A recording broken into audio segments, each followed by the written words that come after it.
I have 5 stocks I heavily researched for you guys today that are going to make you stupid rich in the month of October. If you're new, my name's Henry. I worked for Goldman Sachs in private wealth management in Los Angeles, California, as well as in the finance industry on Wall Street with an option hedge fund and as a quant analyst. Smashing that like button makes me really happy, and my goal is to educate as many people on wealth and specifically option trading as possible. Aside from a Discord group of almost 400 people that follow my live trades and have access to my team and I literally have nothing to sell you, and I do not have any links to products or ever have any sponsors because frankly I don't need the money and I'm very focused on educating you. Let's start with the first stock that I have, Nvidia. Nvidia is the world's top producer of discrete GPUs. It controlled 83% of the market in the second quarter of 2021 according to JPR, while its rival AMD, which is a very popular stock as well, controlled the remaining 17%. Nvidia's discrete GPUs are usually associated with high-end PC gaming, but it also sells high-end GPUs for data centers that process AI and machine learning tasks more efficiently than standalone CPUs. Nvidia's main data center products include its A100 Tensor Core GPU and the DGX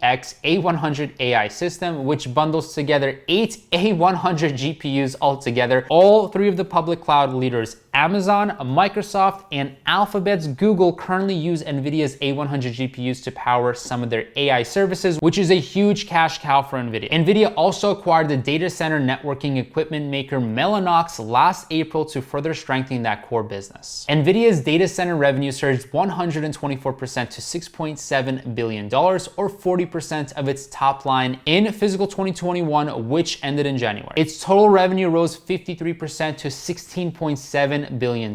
Now, analysts expect Nvidia's revenue and earnings to rise 54% and 65% respectively this year as it sells more gaming and data center GPUs. It faces some near-term headwinds with the ongoing chip shortage and its delayed takeover of ARM's holdings, but its stock still looks reasonably valued at 47 times forward earnings, and I can see the stock having at least 20% upside. The second stock that I have is Facebook, ticker symbol FB. Now, this next stock I think you should have before the holiday season, because right before the holiday season is where a lot of people start connecting, and even more importantly, advertisers increase their ad spend on Facebook. You've probably seen some YouTubers talk about it, but Q4 holiday season is a very big season for social media. I personally have 200 shares, as you guys can see on the screen right here, of Facebook stock. I bought Facebook because it's still growing fast from the research that I've done. Facebook has become much more than the social network the company is named after. CEO and founder Mark Zuckerberg has been somewhat sneaky with the acquisitions over the years,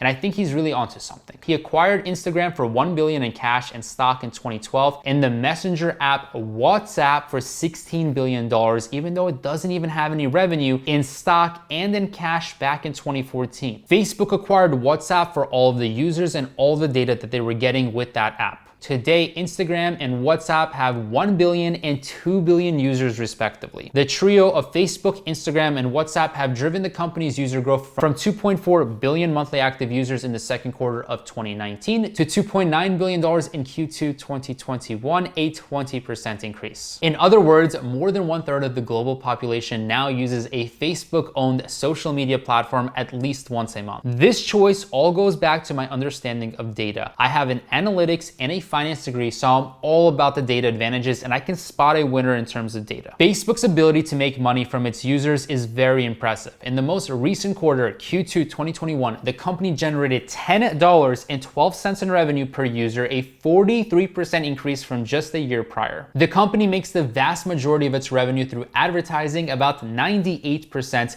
collecting a wide range of data from its users, and then, well, fortunately or unfortunately for us, if you're an investor or a user, they then go ahead and they sell targeted ads to other brands based on that data that they collect. Its business is very profitable, converting 29% of its Q2 2021 revenue into free cash flow, amounting to $8.5 billion worth of free cash flow on $29 billion in revenue. Facebook, just like Tesla, Amazon, and many other tech companies, do not pay a dividend. It reinvests back into the business to drive growth while using excess cash to buy back shares to grow its per share earnings. Its current price to earnings ratio is 25, and its forward is just 21. Price to sales is a reasonable 9, which compares very well compared to the next stock we have on the list. Facebook is not only a buy for me in October, but it is a very long-term hold. The third stock that I have is Tesla. I did just mention that Tesla has a higher price to sales ratio. It is near 20. However, I only have positive things to say about Tesla. And as you guys already know, I have a majority of my wealth invested in Tesla because I have a lot of belief in the company, in the technology, in the data advantage,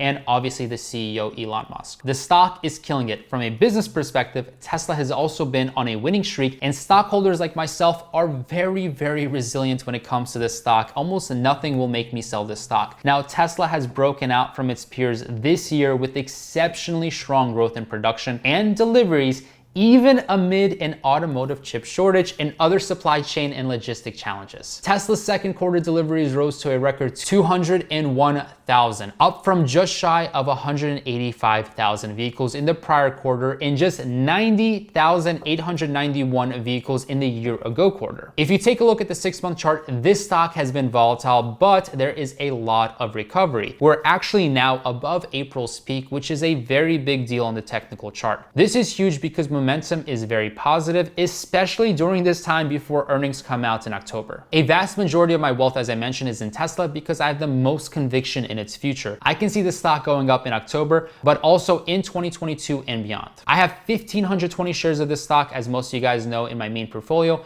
and I don't have any plans of selling it. I think it can see $2,000 to $3,000 per share in the next couple years. The fourth stock I have is Palantir, ticker symbol PLTR. Palantir is a data and mining analytics company that operates two main platforms: Gotham for government agencies and Foundry for large enterprise customers. So it has both of those angles covered. It's making money from the government space, and it's also making money from the private space. They have so many S&P 500 companies that they work with. Palantir's platform collects data from disparate sources, processes it with AI algorithms, and helps organizations make informed decisions. The US military uses Gotham to plan missions, while the CI, one of Palantir's earliest investors, uses it to gather intel. Palantir leverages these relationships and its really good reputation to attract big enterprise customers like BP and Rio Tinto in its Foundry platform. Palantir's revenue rose 47% to $1.1 billion in 2020, and it expects its revenue to grow at least 30% annually from 2021 to 2025. That ambitious forecast suggests it will generate more than $4 billion in revenue in 2025. Palantir isn't really profitable yet, but its adjusted gross and operating margins are expanding and suggests that its platform will have impressive pricing power. I'm very bullish on Palantir because of the growing trend in artificial intelligence and data because I'm a little bit of a data nerd. My statistics professor back in college had a mug that said, "In God we trust, all others must bring data," and I'm a firm believer of data. I believe this company will see a $100 billion valuation sooner than most believe. The fifth stock that I have and the last stock on my list is Salesforce. Now, I have been to San Francisco back when I was working for Goldman Sachs in Los Angeles. I ended up visiting San Francisco and I met a lot of people that were developers, and some of them worked at Salesforce. And let me tell you, Salesforce is really on the business. Salesforce, ticker symbol CRM, is the world's largest cloud-based customer relationship management, or CRM, which is basically the ticker like I just mentioned, and they are a service provider. It also provides cloud-based e-commerce, marketing, and analytics services. Salesforce's services help companies manage their sales teams and customer relationships more efficiently, automate tasks, and reduce their overall dependence on site human employees. It unites all those platforms with its data visualization platform, Tableau, its newly acquired enterprise communications platform, Slack, and its AI-powered Einstein assistant. Salesforce's revenue rose 24% to $21.25 billion in fiscal 2021, which ended this January as well, and it expects more than double its annual revenue to over $50 billion by fiscal 2026. It expects a lot of that growth to be continued by secular expansion of all of its 5 main end markets, which include sales, service, marketing and commerce, platform, and analytics and integration. That's a very impressive forecast for a stock that trades at 59 times forward earnings and less than 10 times its yearly sales. A few concerns about Salesforce's $27.7 billion takeover of Slack have been pretty bad on the stock's valuation lately, but it's still well positioned to profit from a growing need for cloud-based CRM services and other AI-powered data crunching tools. If you want to see my live trades, my option signals, have access to me, 2 different coaches, a licensed CPA, you can book a free call by submitting an application in the first link below for my private option Discord. Thank you so much for watching, and I'll see you guys in the next one. No one ever sees me, sees me.